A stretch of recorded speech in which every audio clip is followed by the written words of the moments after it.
government who's been with the minister, but someone who's really championing the bridge and the pathways and the relationship that we're forging closely with India. And what I believe as Australia embarks on building a strong future made in Australia, I strongly believe that this future made in Australia is partnering with India, this new India that we all are passionate about. So really pleased to have you, sir, and also honor this occasion as well. I'm also keen to acknowledge all the parliamentarians who are here and who may join during the course of this evening. All the business leaders here, industry partners here, a strong diaspora community and business leaders are here. So we really acknowledge that this new phase of Australia-India relationship where this people-to-people linkage is driven by the diaspora leaders is going to really shape and accelerate on those outcomes we are targeting. Bilaterally, we have doubled the trade between Australia and India over the last 2 years since we signed the bilateral free trade agreement from about 27 billion to about 50 billion now. We want to double that in the next 2 to 3 years, 100 billion. And all of us have a role to play, and hence we are keen to hear where we can leverage Australian business industry can leverage Andhra Pradesh as the growth engine partner, as the destination for investment and also partnering growth as well. So really excited to be here and to hear from the minister and the team here. We're looking forward to that. I also want to acknowledge our other support partners who have helped us curate this evening's event, Department of Foreign Affairs and Trade, Calvin and the team, wherever you are. Definitely acknowledge the role of Department of Foreign Affairs and Trade, and we continue to partner with DFAT and CARE, the Centre for Australia-India Relations. I also want to acknowledge CII, our industry MOU partner based in India. We will hear from them about the Partnership Summit, which is coming up in Vizag in the state of Andhra Pradesh, which we are all excited, and I'm looking forward to shaping a very sound delegation of business leaders to attend, which we will definitely hear from the speakers as well. I also want to acknowledge our national sponsors, Combank and NIB, who are represented in this room, and also our event host sponsor partner, New Edge Education Group as well. I just want to say one thing, what I'm really energized by this visit, and I understand that the minister is going to visit Queensland and also Melbourne in Victoria.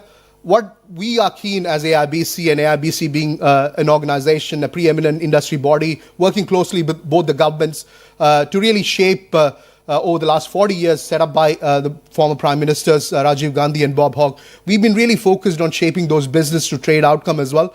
But what we are excited about is the state-to-state opportunities as well. Across infrastructure, across manufacturing, across those more modern sectors, the sunrise sectors, including clean energy and skill development as well, which is very rightly so very important. And very pleased when the minister highlighted that the portfolio he holds is human resource development. It's also sustainable development focused on those new skills and also uplifting the whole society as well. So definitely a conscious, sustainable development and enriching those talents as well, where Australia and India can partner. So really acknowledge and really keen to hear, and I'm sure all of you you are excited as well. I must be honest that when we were putting together this event, we are cognizant that it is a Diwali day, but I'm really pleased that we've got overwhelming support. I wish you all well, and hopefully you can get back to your prayers and also be with the family later in the evening. So without much ado, and I will continue to facilitate this evening, I will now invite, and I thank all of you. What I would do is, if I can also acknowledge the support from Aruna Chandrala ji, wherever you are, Aruna. Yeah, you are here. We might just do a token of welcome for the two guests we have. If I can invite the Honourable Minister.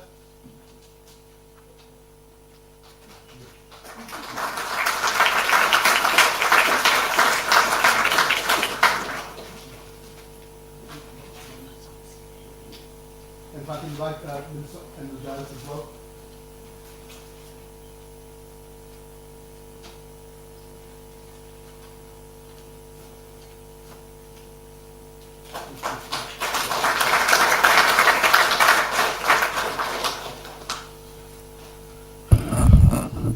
Thank you all. We'll kick off without much ado. If I can invite the the Honourable Warren Kirby MP, the co-chair of Parliamentary Friends of India, New South Wales, and member of Riverston, to offer his remarks and his welcome as well on behalf of the Parliament.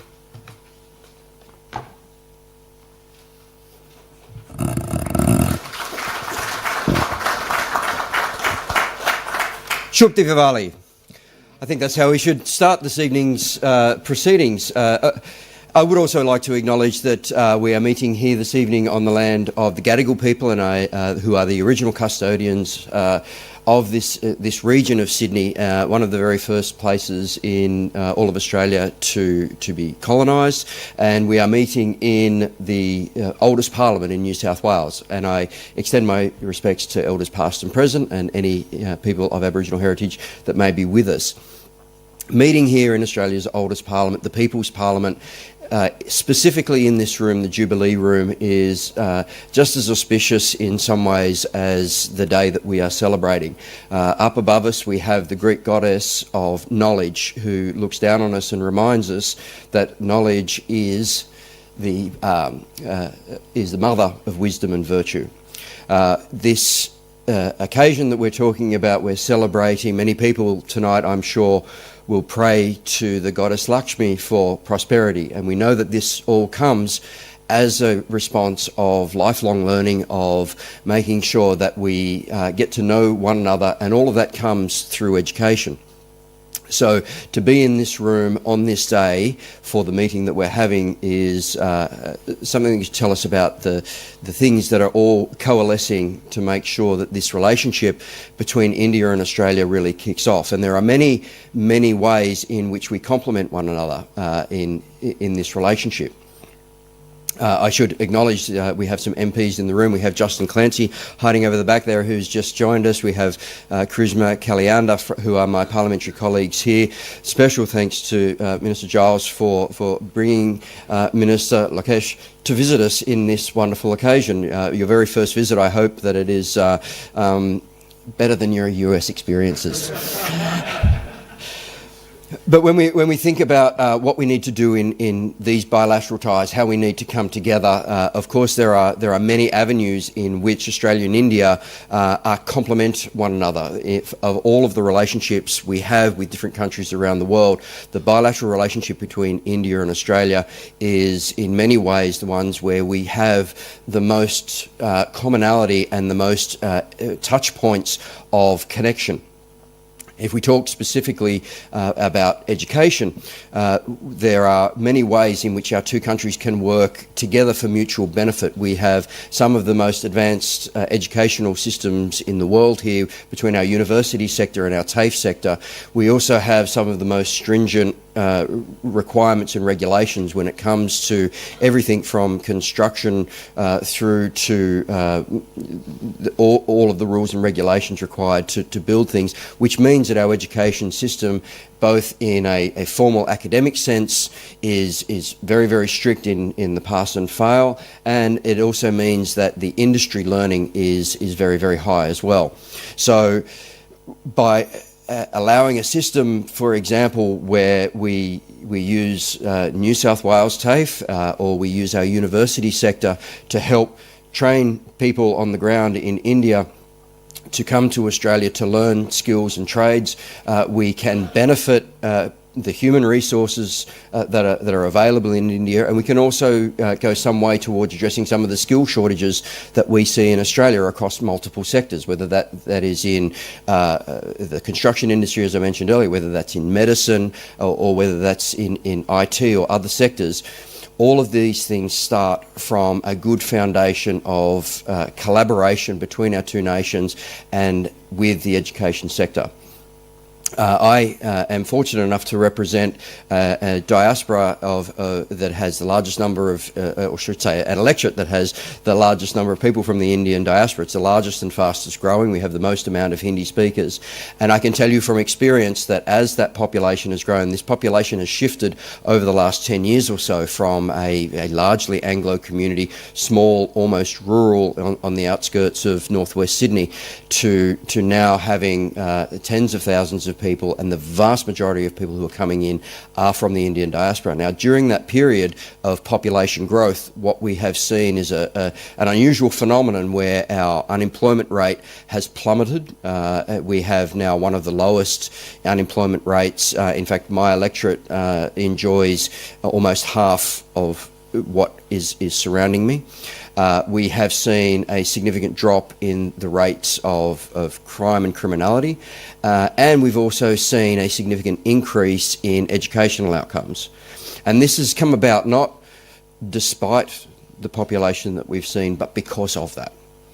And so then we go back to how all of this works together with these complementary attributes that we have between Australia and India, and why it is a natural fit for the two of us to be together. And at the risk of stepping on the Minister's toes here about the foundations that were laid with the bilateral trade agreements, but they are the foundations that were laid, and it's incumbent upon states to then start building upon that to grow. When we're looking at economies that are approaching into the trillions of dollars, when we look at the way that Australia can complement that, whether it's with education, whether that's with raw materials, either in the mining sector or in our agricultural sector, whether we're looking towards things like the technology that we use in farm and agriculture here, and how that can be transported and utilised in India, and the production, manufacturing capabilities in India,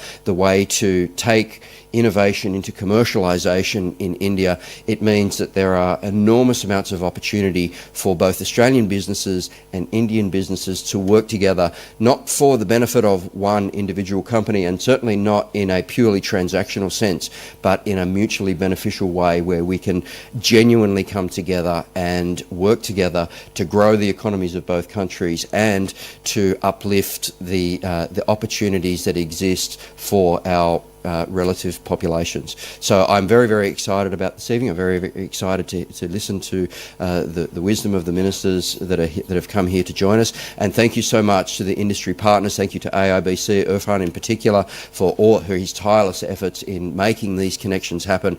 And for the people who are in the room here today who are going to make this happen, we have now that we have reached India as being the second highest migration rate, we have built the human bridge that is the final piece of the puzzle that's been required to make these opportunities work. So I encourage each and every one of you to walk away from this room after your prayers for prosperity this evening, then start working on ways on how we can collaborate together, how we can make the dream and the concept come to realisation. Thank you.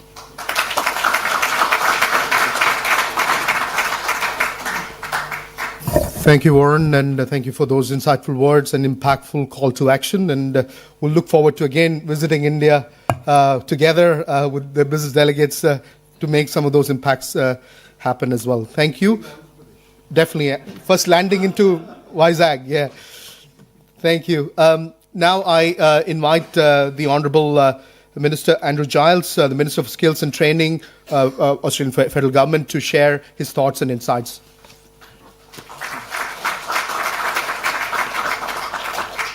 Thank you very much, Irfan. It's a great pleasure to be here. I want to begin my remarks too by recognising the Gadigal people as the traditional custodians of the land on which we're gathered, and paying my respects to elders past, present and those who are emerging too.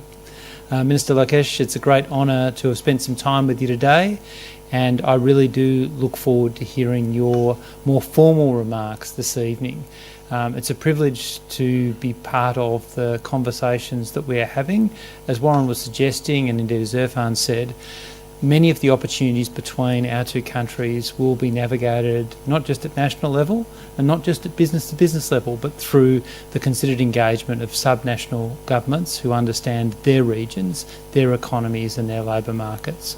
And having read a little bit about the success story of Andhra Pradesh in recent days, it was wonderful to hear you talk us with such enthusiasm about what has been done, but more particularly for what is to be done, and to think about the shared opportunities that presents. So I'm very much looking forward to hearing from you, and we'll try and keep my remarks brief so we get to you quickly, Minister. I know that Warren and I think it's Justin, I'm not sure if we've met before, and of course my friend Charisma are here from the New South Wales Parliament. I can say this, that while I'm obviously not a New South Wales parliamentarian, becoming the chair or co-chair of the Parliamentary Friends of India is as fought over as a cabinet position in the federal parliament, and perhaps that's something that can be taken away. On that, I want to recognise my old friend, my young friend, former Minister Alan Griffin, as well as all the other dignitaries here. It's an absolute pleasure to be here at the AOBC. It's my second AOBC education event in as many months. I'm not sure what's planned for November, and it is wonderful to be able to welcome you, Minister Lokesh, for this event. To think about the reputation that you've built for your government's transformative work, particularly in terms of technology, real-time government. There's a lot for us to think about here, and human resource advancement in Andhra Pradesh. And I think everyone in this room appreciates the opportunity we have to draw on your experience and to think about where it might take our bilateral arrangements. I want to also acknowledge the really critical role the AOBC has been playing for 40 years in building understanding and building connection. I don't think it's something that really can be overstated, and I think the energy that the AOBC has right around the country right now is infectious. I think there would be a delegation from an Indian state here at least every second week at the moment, and conversations around that are happening non-stop around the country.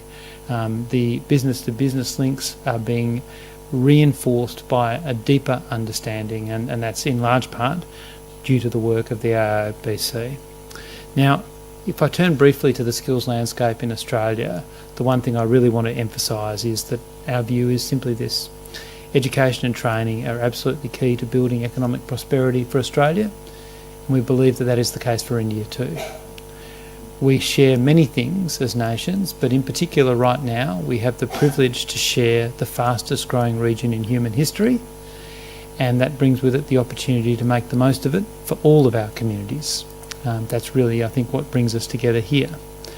It's why we also, in the Albanese government, deeply value the incredibly diverse and large, by Australian standards at least, diaspora communities that add so much to the colour and movement of every Australian community.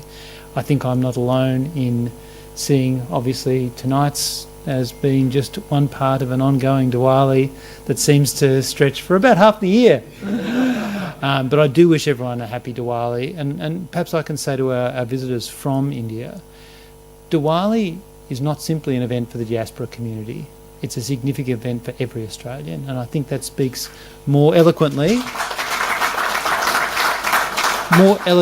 than to any words we can put on paper about our relationship as countries and as people.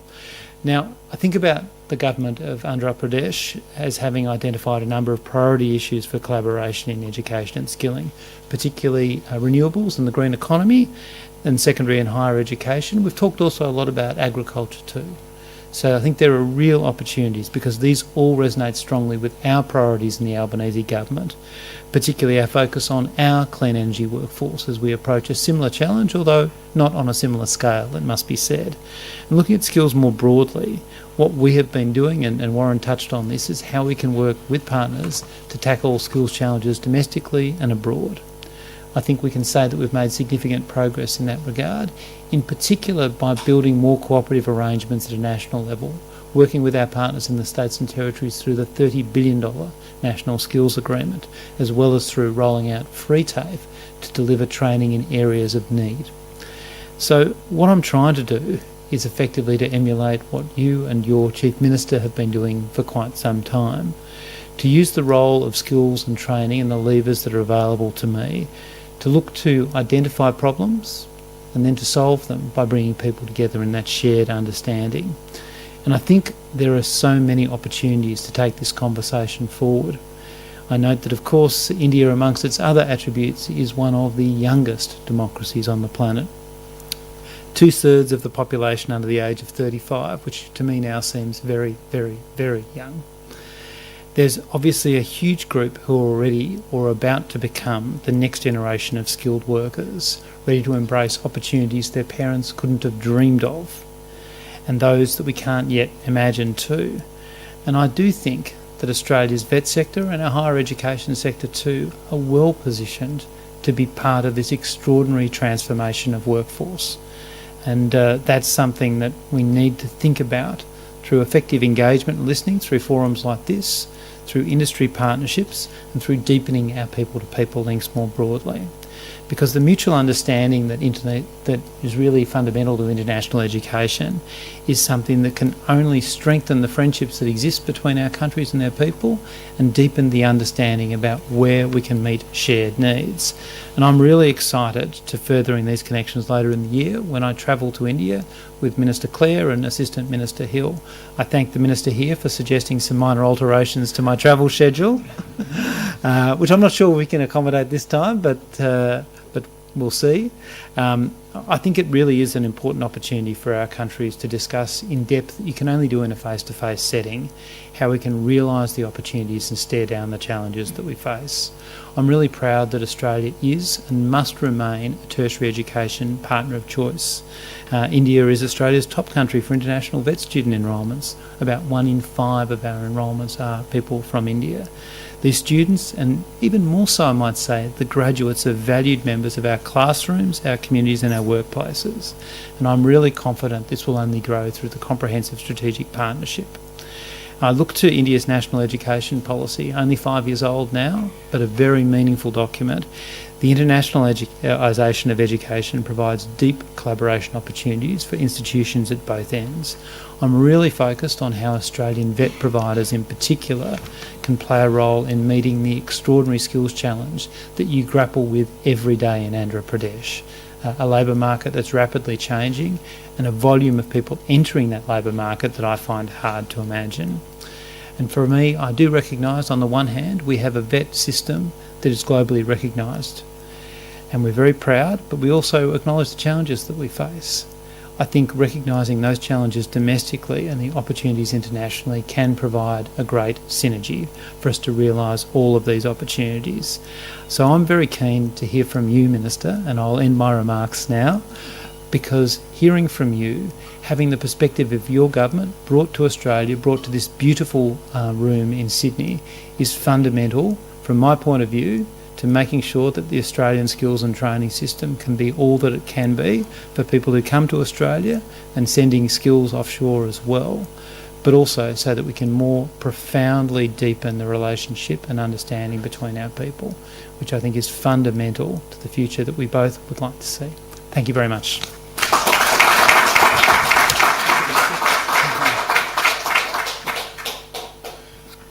Thank you, Minister Giles, for your insightful words. And I think that strong reinforcement of partnership, recognizing the strengths and the opportunities to forge this relationship on, led by the skills opportunity is a key here. And I think it's a long-term opportunity that we want to share and, leverage. Thank you again, Minister, for your words. Before we hear from the Honourable Minister, Minister Nara Lokesh, we do have a short presentation on the CII Partnership Summit 2025, which is again really showcasing the opportunities in Andhra Pradesh. So to present and showcase the CII Partnership Summit, I've got Mr. Praveen Singh, the Associate Vice President of Andhra Pradesh Economic Development Board, to share some of those insights and the presentation as well. Over to you, Praveen.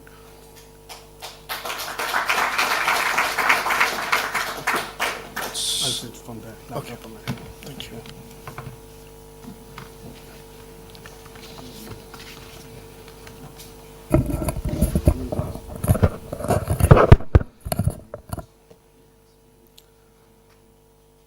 Good evening, everyone. I would like to acknowledge the Gadigal of the Eora Nation, the traditional custodians of this land, and pay my respects to elders, past, present, and emerging.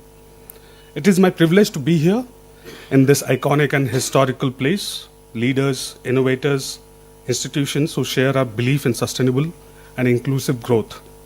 Today, I bring to you the story of Andhra Pradesh, a coastal, connected, and competitive state that is emerging as India's new economic powerhouse. with a thriving GSDP of $180 billion, deep policy reforms, strategic sectoral opportunities, Andhra Pradesh invites Australian investors to join hands as partners in our next leap of growth. We are fully aligned with India's national vision of Viksit Bharat by 2047, but Andhra Pradesh adds its own bold vision, Swan Andhra Vision 2047. Our national goals are ambitious: a 32 trillion economy, a 6 trillion in exports, 10% of global share, and $20,000 per capita income. Andhra Pradesh's contribution will be significant through value-added manufacturing, future-ready infrastructure, equitable growth across districts. Our transformation is mapped across economic and social indicators with defined targets by 2047. Literacy will move from 72% to 100%. Female labor force participation will rise from 36% to over 60%. Skilled workforce to over 95%. Urbanization to 80%. Economically, GSDP to $2.4 trillion. Per capita GSDP to over $42,000. Merchandise exports to $450 billion. And renewable energy share from 35% to over 75%. These are not projections. These are milestones with live policy tracking. Andhra Pradesh economic model is anchored on 7 powerful pillars that reflect both intent and action.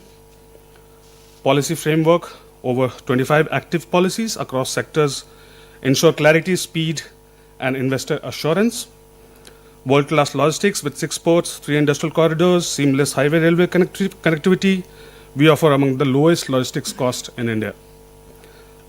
Amravati, a greenfield capital, designed as India's most modern capital city, built with smart and sustainable infrastructure.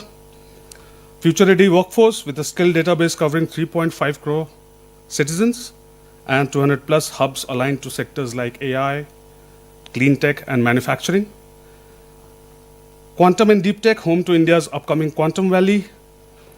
Green Energy Valley with 160 gigawatt of renewable energy potential.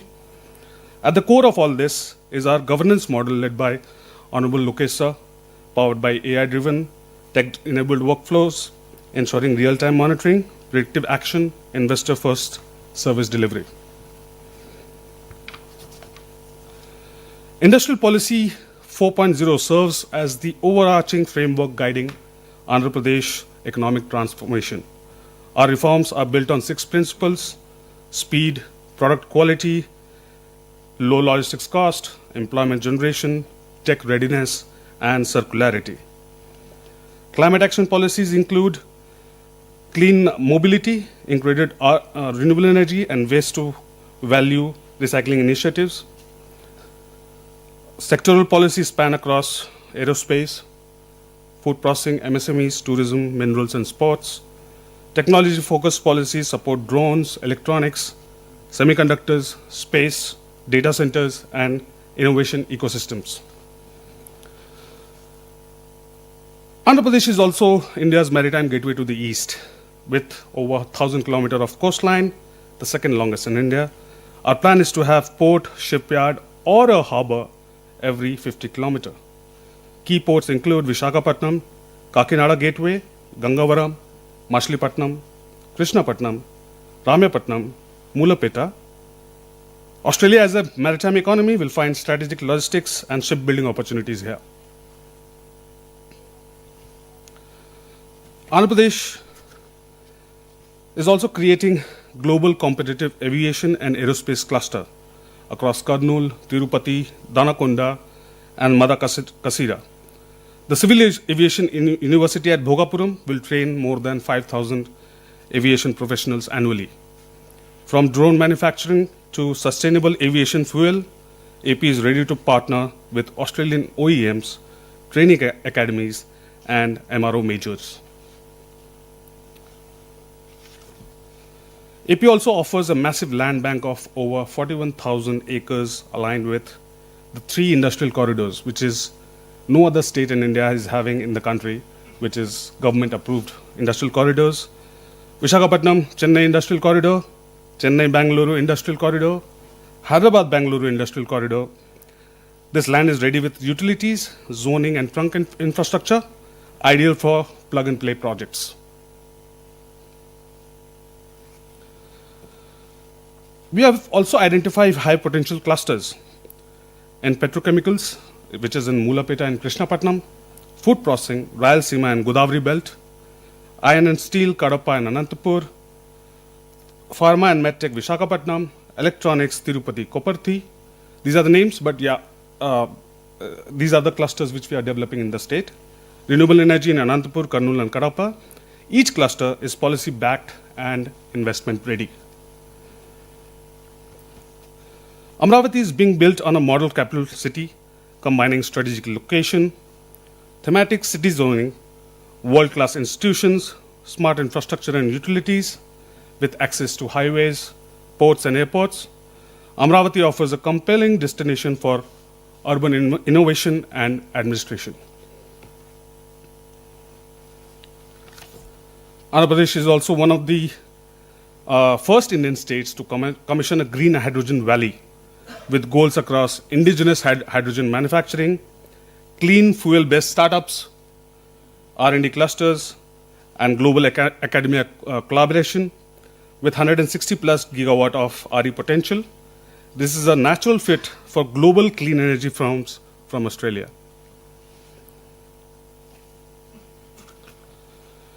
AP's tourism sector is unlocking huge potential.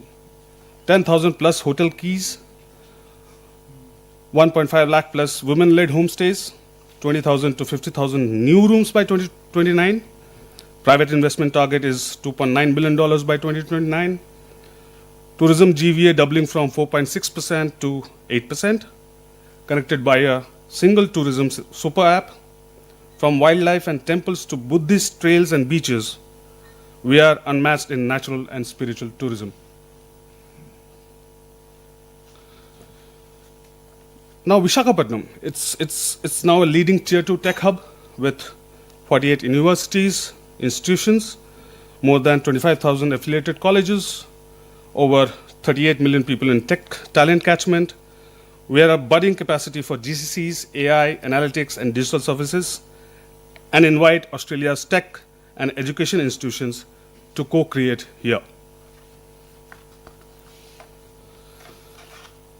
AP has a 38 million strong talent pool with over 25.2 million within the age of 15 to 39, ready for next generation employment. We are building a deep tech ready workforce through the Naipunyam Digital Skills Universe, a statewide skilling architecture. The ecosystem includes universities, skill hubs, digital platforms, mobile-based learning tools for maximum access. We are partnering with Infosys, Cisco, Oracle, Microsoft, and many more to align skills with global industry demand. Our goal is to match Industry 4.0 and AI era needs, more cloud and coding to cybersecurity and clean tech. Andhra Pradesh has conducted skill census in 2024, covering like 3.4 crore citizens across 1.8 crore households with Aadhaar-linked skill IDs. Institutional reforms include a new skill university, 26 skill colleges, and over 200 skill hubs, backed by a budget of over 1,200 crores. Education reforms are aligned with national education policy, featuring bilingual learning, tribal inclusion, and a new 5-tier school model. Global partnerships include Oracle, IBM, Suzlon, and PMKVY. Sectors focus spans IT, wherein 4 lakh has been trained, manufacturing, wherein 94% of them has got a placement, green energy, and healthcare. Cumulative employment impact includes 28,000 placements, 15,000 skilled spoke jobs, and 9,400 crores in inclusive education support.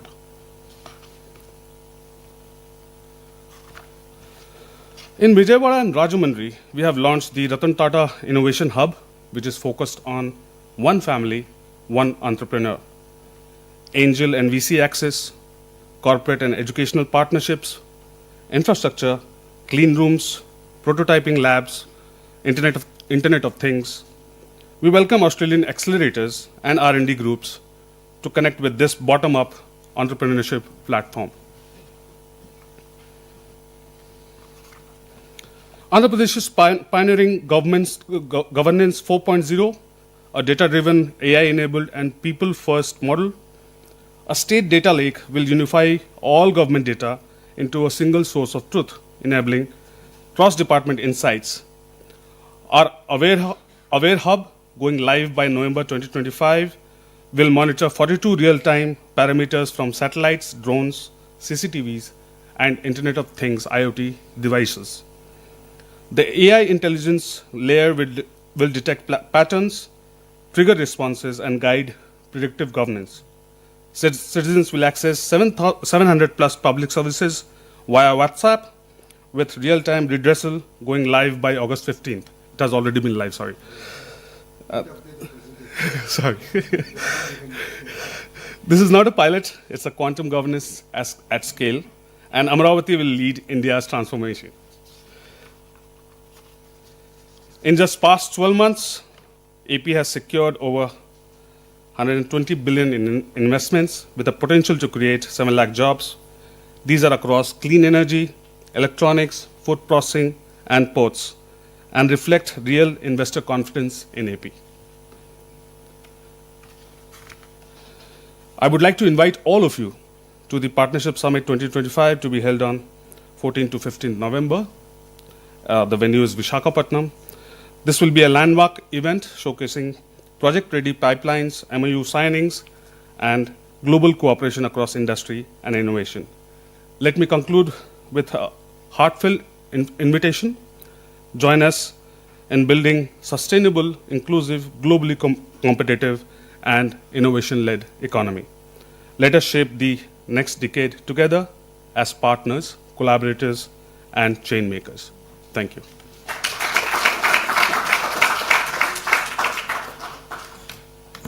Thank you, Praveen ji. Thank you for sharing those insights. And one of the cues I will take is that is very visionary, is one family, one entrepreneur. Myself as well come through, entrepreneurship runs in my blood, I would say. That is an amazing vision of yourself and the Honorable Chief Minister. So we are definitely keen to partner on that. And really, I want to bring those accelerators and investment funds as well and scale-ups to leverage Andhra Pradesh as the soft landing for destination for India or India market access. Thank you again, and really looking forward to joining you all at the CII Partnership Summit. Definitely, I'm looking forward to going and looking forward for the other businesses to join as well. So without much ado and without any further delay, I want to invite the Honorable Shri Nara Lokesh, the Minister for HRD and IT, Government of Andhra Pradesh, to address the gathering, and everyone's looking forward to hearing from you. Thank you again.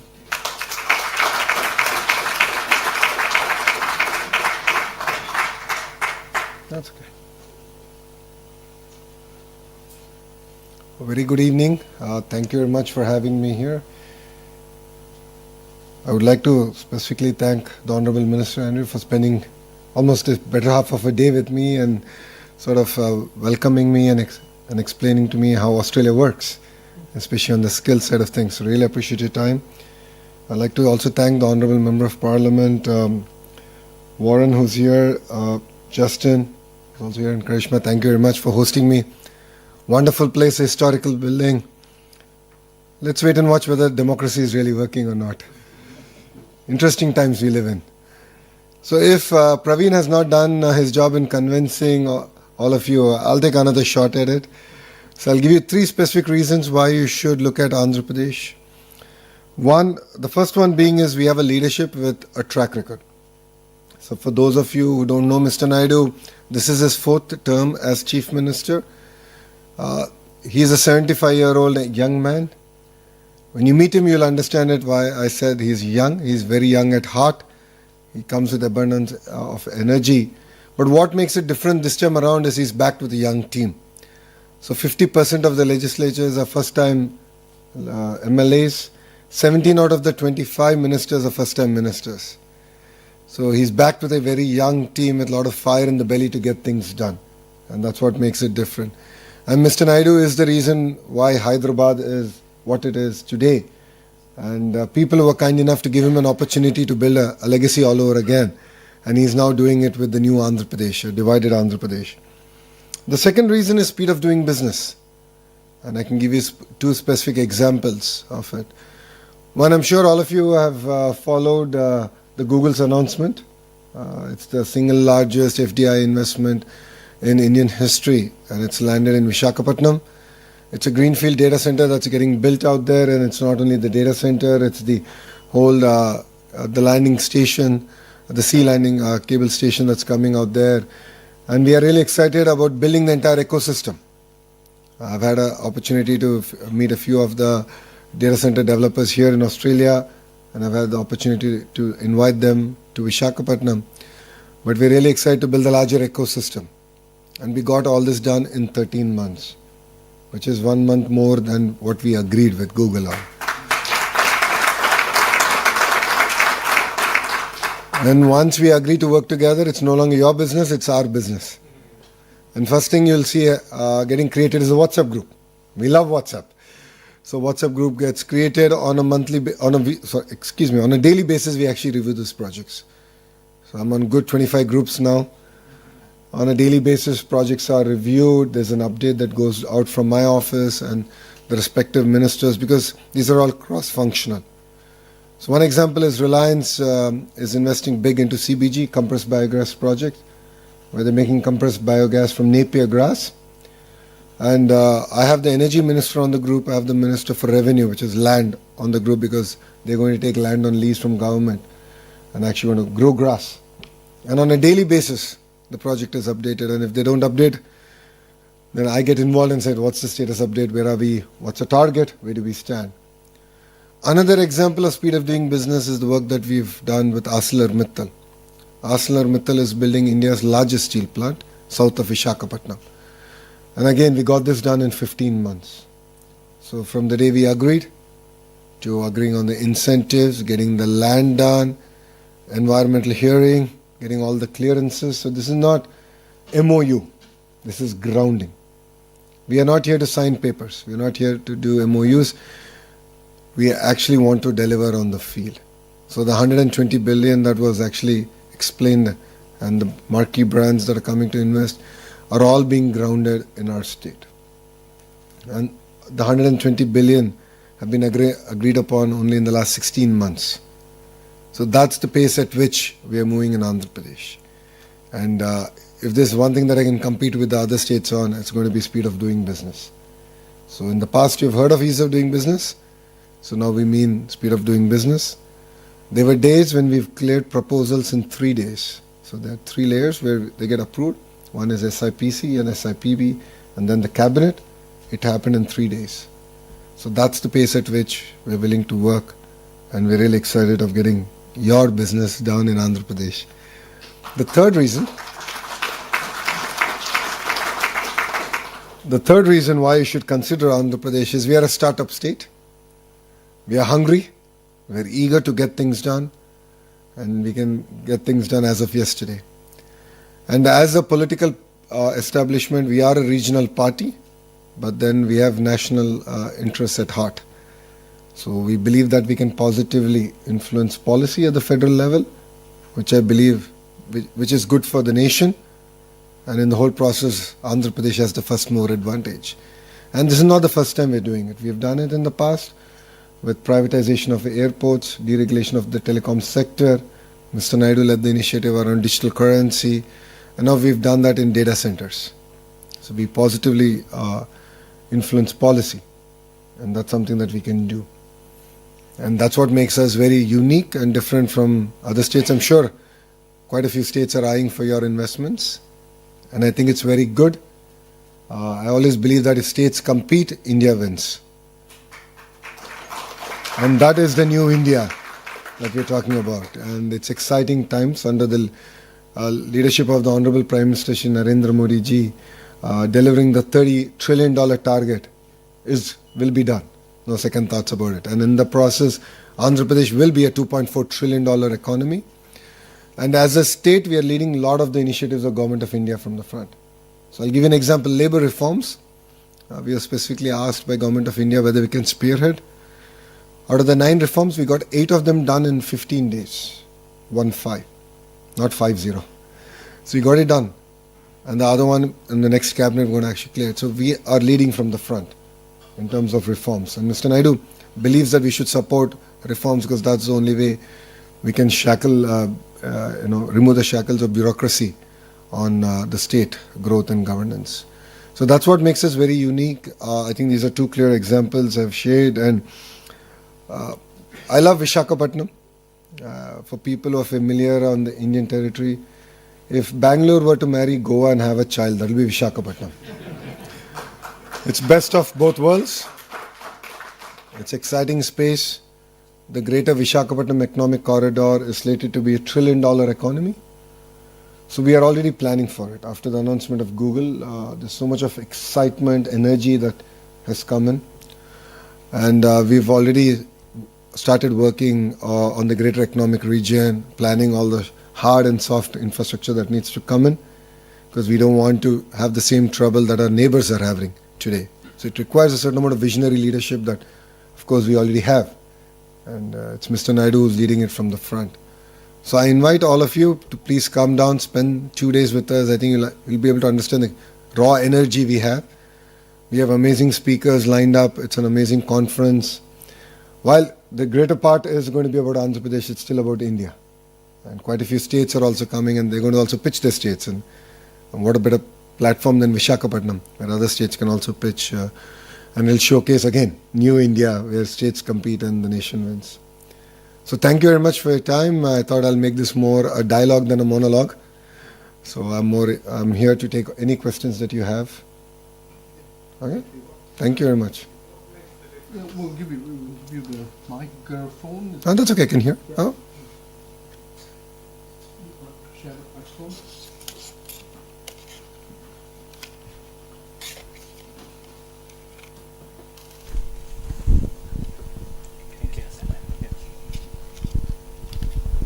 Sorry, I'm Shravan Kumar. How are you? Great.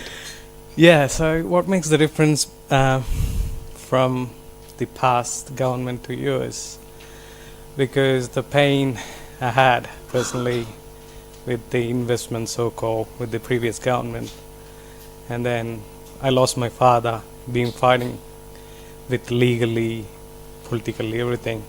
What makes the difference with your government then?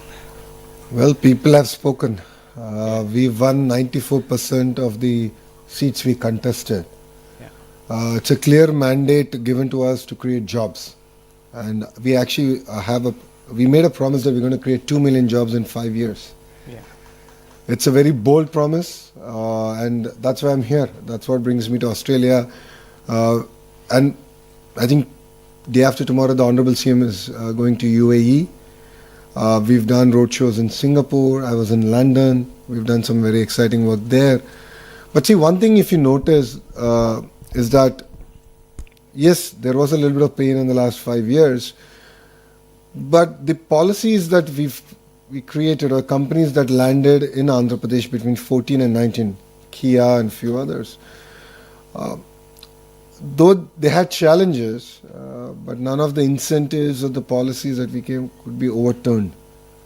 Because whatever we do, the policies that we come out, have a strong institutional framework that stand the test of time and politics.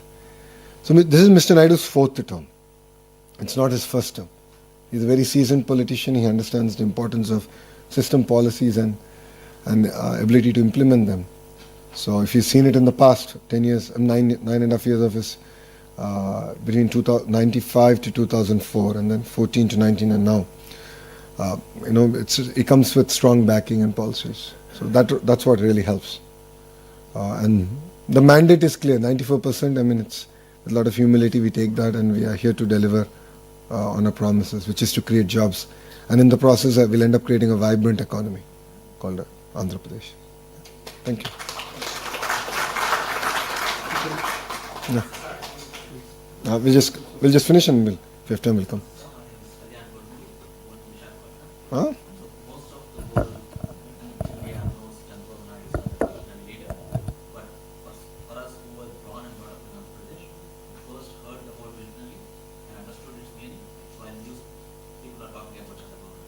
Very kind of you. Visionary activities 25 years ago, be it by the Volga, be it getting all the government employees to do clean and green programs.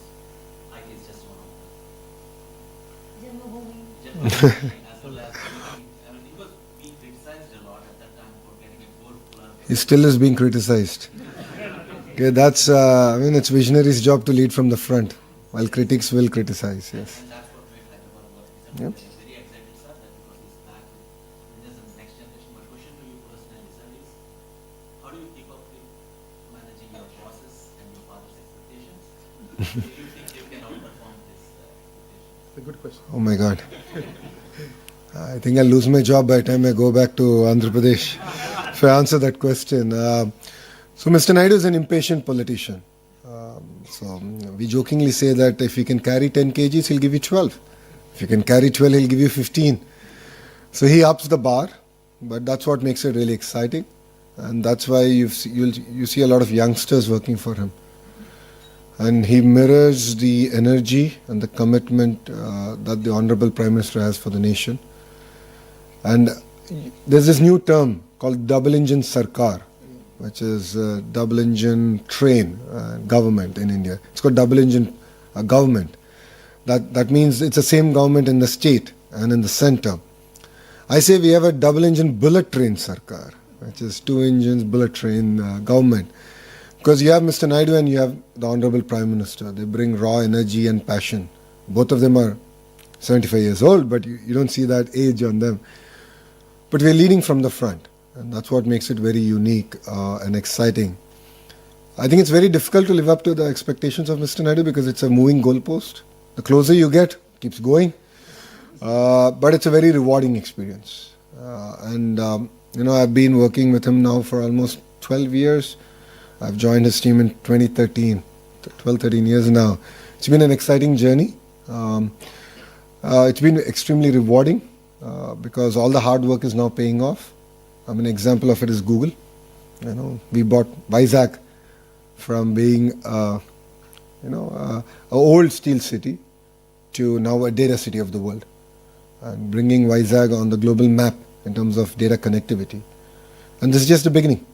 When he set the goal of doing 6 gigawatts, when I came up with the policy, a lot of the critics said, you don't even have 6 megawatts. So where are you going to get 6 gigawatts of data center? Here we are, 16 months later with 1.5 gigawatt signed close. So SIFI 500 megawatts, a gigawatt of Google. And rest assured, I think in the next 18 months we'll finish 6 gigawatts. So that's the kind of energy that's there. And one of the reasons we're able to do it is, again, it's end-to-end, right? You saw the presentation where we spoke about renewable energy, world-class talent, and then, of course, the ecosystem. So renewable energy is big in Andhra. So we have the solar, wind, the pump storage, hydro projects that's going to power all these data centers.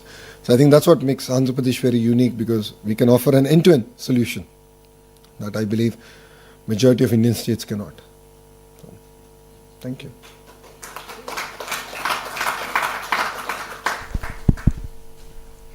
Not sure if we need the mic.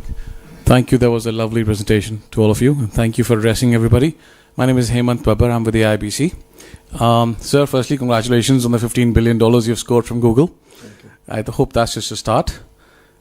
You've been here for, some time now. Yeah, 2 days. 2 days is pretty good.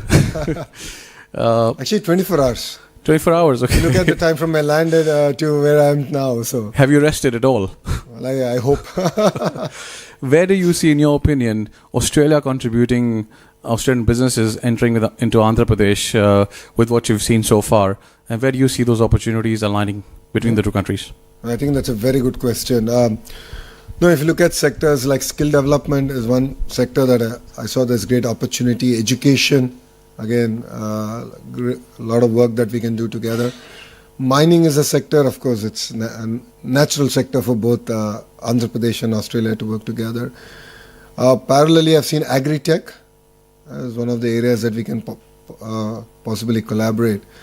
Today when I had a lunch with a few of the CEOs, one thing I said in agriculture is it's not just about wheat and corn. There's a lot more innovation that we can do around horticulture, sectors like mushroom, which today don't exist in Andhra Pradesh. So agri is a very, very big sector for us to sort of focus and collaborate. You do have a vibrant startup ecosystem.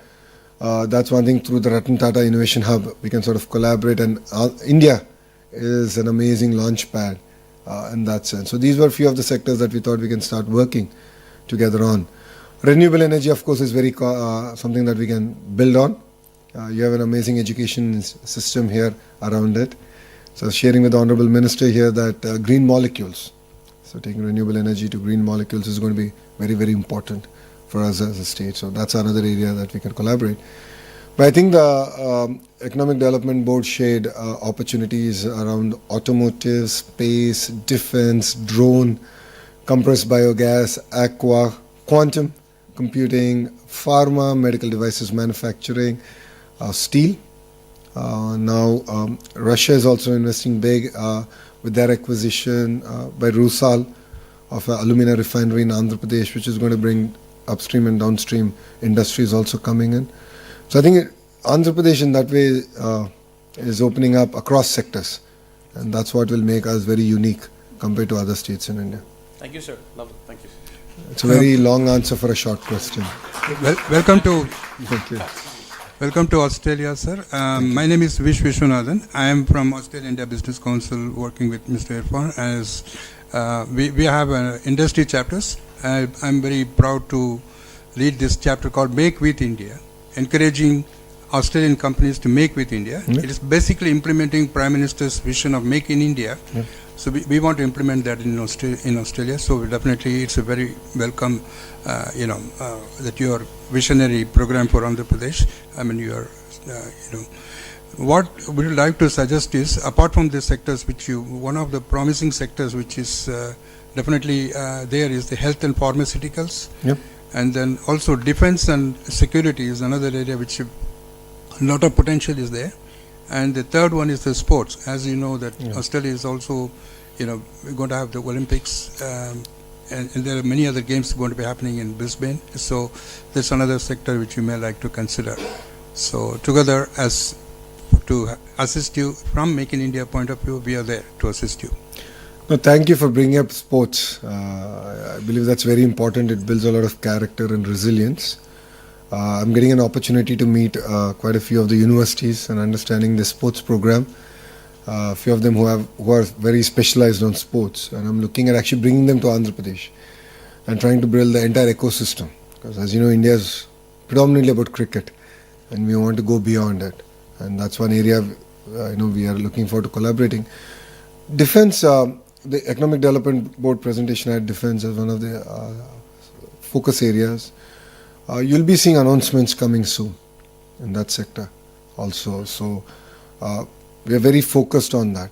And I believe on the power of clusterization, where vertical and horizontal integration is going to happen, where I believe that the ecosystem has to should be built within a certain amount of radius. And it should be end-to-end. It shouldn't be sporadic. It shouldn't be about just one company. So whenever I meet a Fortune 500 company, the question they ask is, what can I do for you? I'm like, give me a Rolodex of all your suppliers, because I want to go chase them.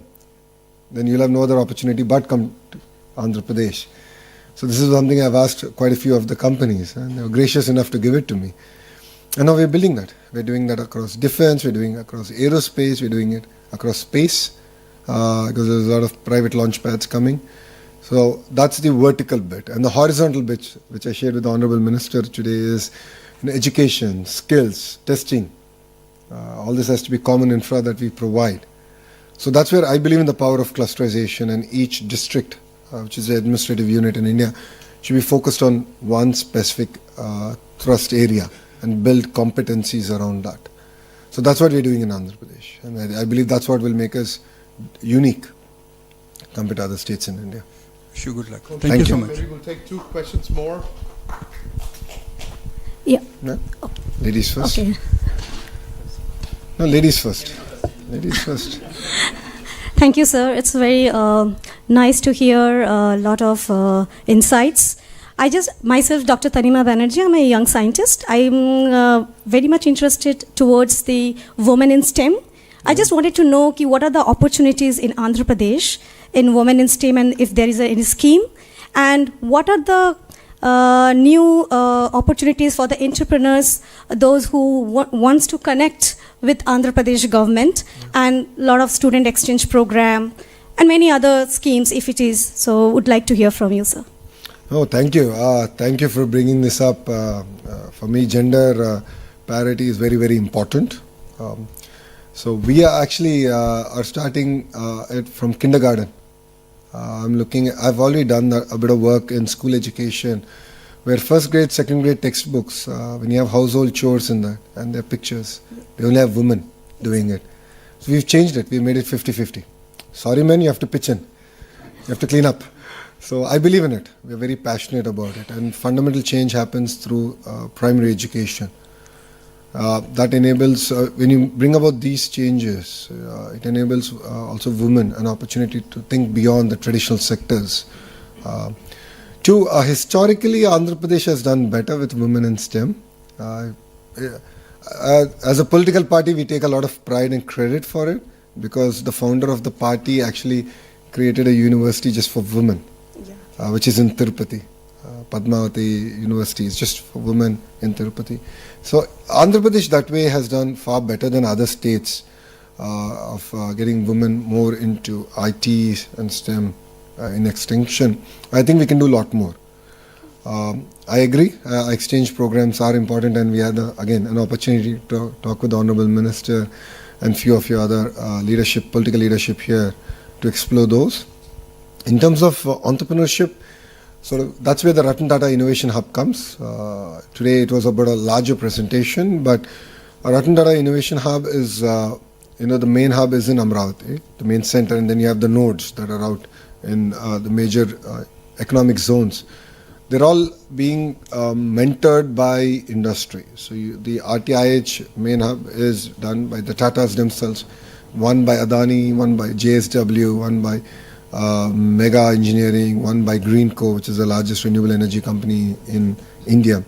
So that we got all of them to mentor, because it's not just about money. Especially for startups, they need mentoring, they need access to market. That's what we're doing. Yeah. And it's being led by a young IAS officer she's from IIT Kharagpur, who then went on to the Indian Administrative Service.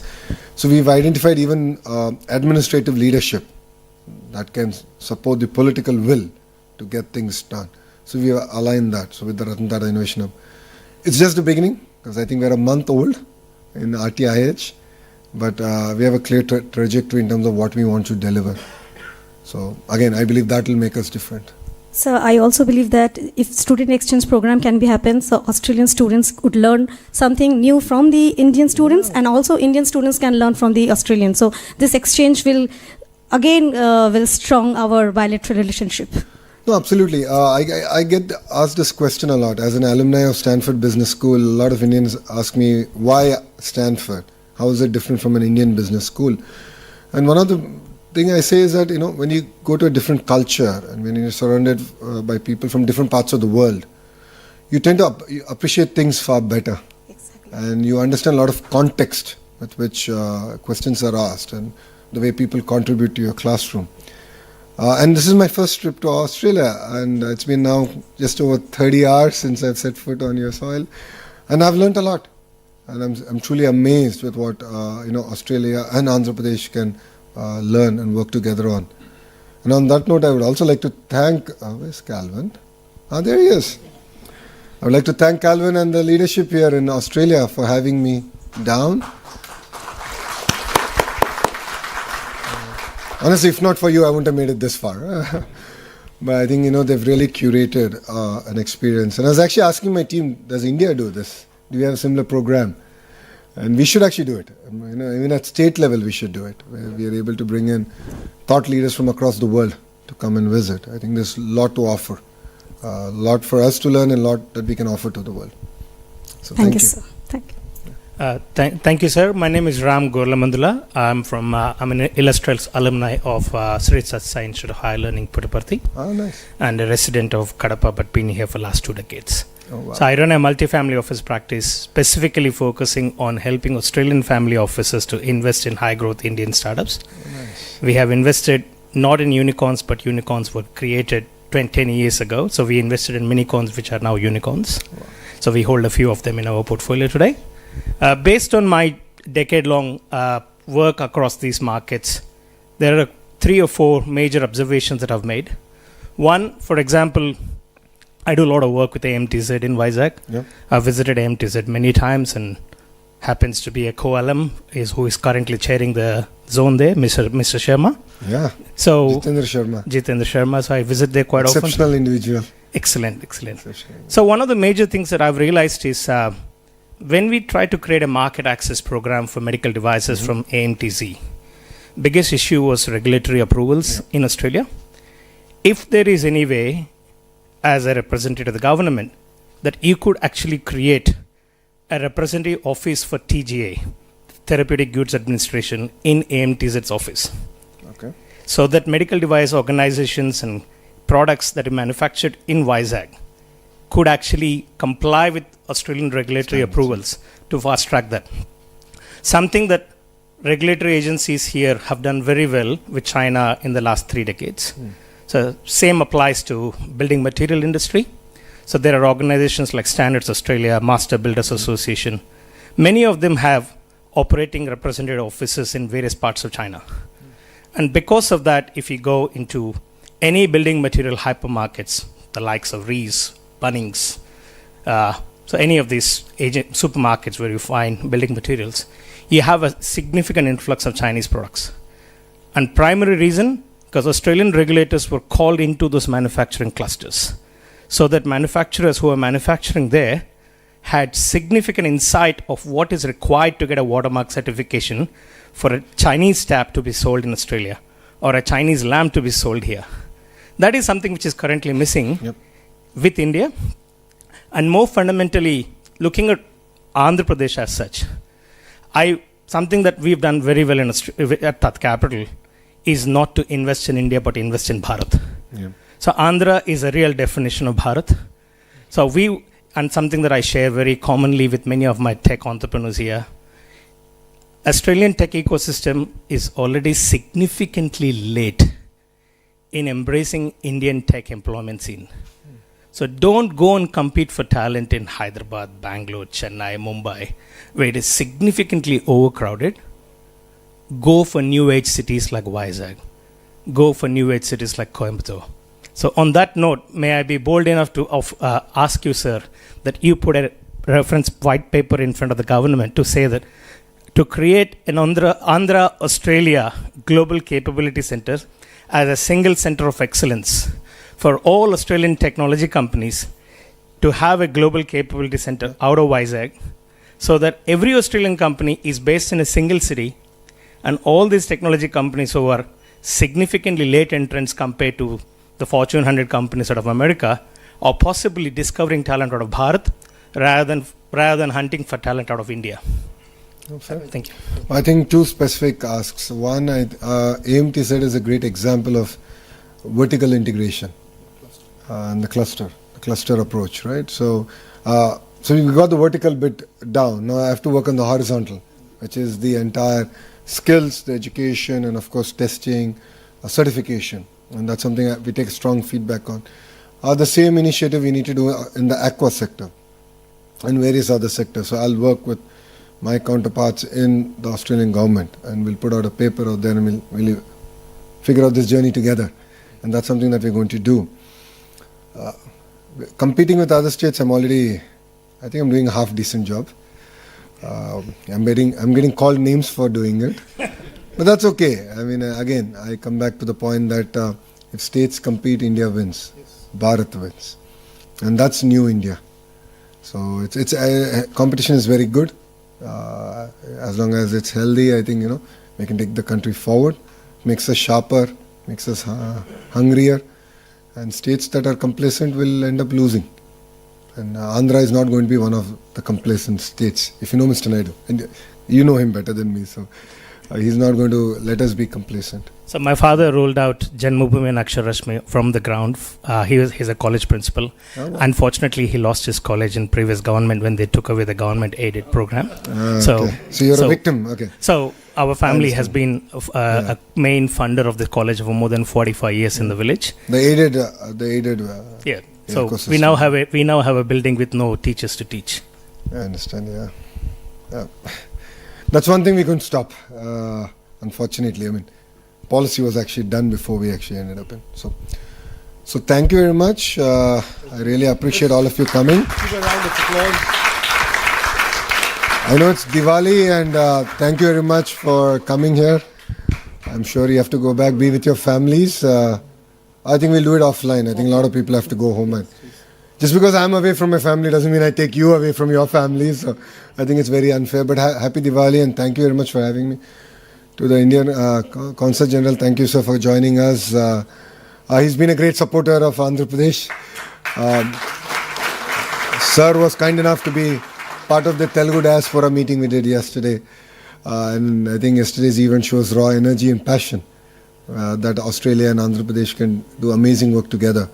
So I take your feedback loud and clear. I'll take your contacts from the partnership that we're going to forge here. And I'll be in touch, and I look forward from hearing from all of you, and I look forward to hosting you in Visakhapatnam, which is Yeah, and Visakhapatnam is a product of. Thank you. So Krishna, you're coming down. That's clear, right? It's an offspring of Bangalore and Goa. I'm from Kerala, so probably a little bit of. Thank you very much. Jai Hind. If I can hold you back here, Arunaji, a small token of thanks and appreciation, a lot of respect and love from all of us here. Actually, here all my Telugu Sandhini team is here. We do the Ganesha festival every year from last 12 years. It is on behalf of Ganesha team, and wishing you all the best to remove all the hurdles and bring best out of you. Next time I'll send you Mangalgiri scarves. My constancy, so thank you very much. Thank you very much.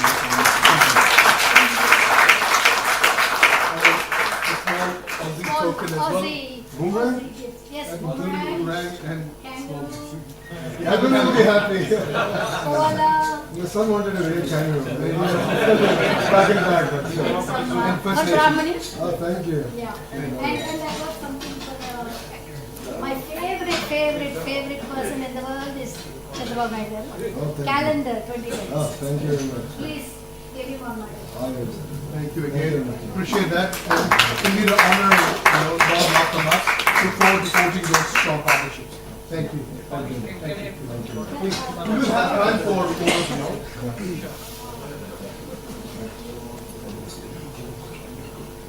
Please do be seated. Please do be seated. We'll be wrapping the session shortly.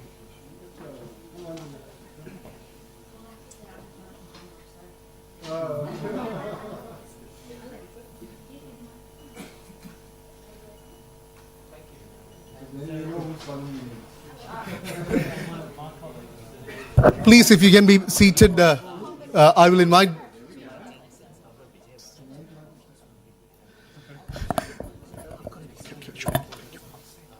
Please do be seated. We'll just wrap up the session, and there'll be opportunities for interaction and also photo as well. So I invite Dr. S. Janaki Raman, our Consul General, to felicitate and also share his special remarks. Please be seated. I promise I won't take much of your time. Thank you very much. First of all, thank you very much, Honorable Minister, for coming to the city and to Parliament, having a fruitful discussions, with you. As I always say that there is a momentum between Australia and India, and such visits of ministers with proactive business in mind will definitely be captured in the strengthening our business relationship between India and Australia. The created momentum can be seen from what you do in India, whether you are going to go for some investments and export-import.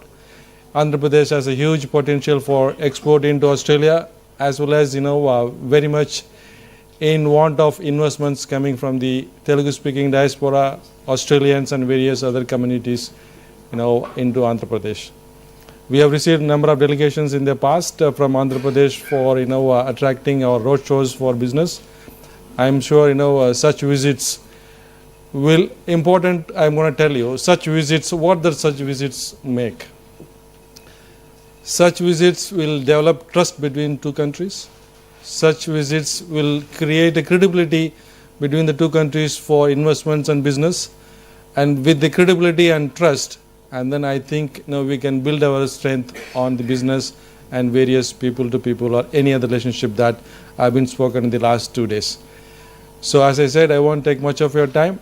I just leave you here with a good night and happy Diwali. Last simple slogan I always say: design in Australia, make in India. And Andhra Pradesh is there to welcome you for any of your innovations for a large scale manufacturing, and that is what we have been hearing the last 2 days, and that is my mission in Sydney. My office is a point of contact for any business with any states in India, and especially with this with minister's visit, we will have more focus on Andhra and various other states. Thank you. Thank you, Dr. Janaki Ramanji, for your kind words and being the pillar of strength as well. And definitely it resonates with us, design in Australia and manufacture in India, something which we would love to forge as well. And as we also believe in the future made in Australia is to partner with India and this new India where Andhra Pradesh is a strong bullet engine, double engine force to reckon with and collaborate as well. Without much delay, I would just quickly acknowledge all our partners here for this event, the Parliamentary Friends of India for New South Wales, Warren and the team here, the Consulate General of India, Sydney, and also the support from Department of Foreign Affairs and Trade. Calvin, you and your team, thank you for helping us coordinate. The CII team, our MOU partners, New Edge, the event host sponsor, Ravi and team, and our national sponsors, Commonwealth Bank and NIB. I wish you all a great, happy Diwali. Enjoy a great evening and rest of the days as well. We look forward to collaborating and hosting a delegation at the CII Partnership Summit. If you haven't reached out, please reach out to AIBC. We'll be keen to facilitate and facilitate this delegation. We're already seeing a lot of interest. So if you want to be part of some amazing showcase and opportunity to leverage, and I've always felt this is not only an opportunity to leverage what is happening in India, but global opportunities partnering with India. So that's something which would love to curate as well and working along with you all. And please do reach out to AIBC and join us as well as we shape this future of Australia-India business-to-business relationship, forging those closer people-to-people linkages as well. Enjoy the evening and look forward to interaction and some more photographs as well, as we are here for another 10-15 minutes. Thank you again. Look forward to interacting. Have a lovely evening.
Thank you for that. So I've got his number, so I will text him during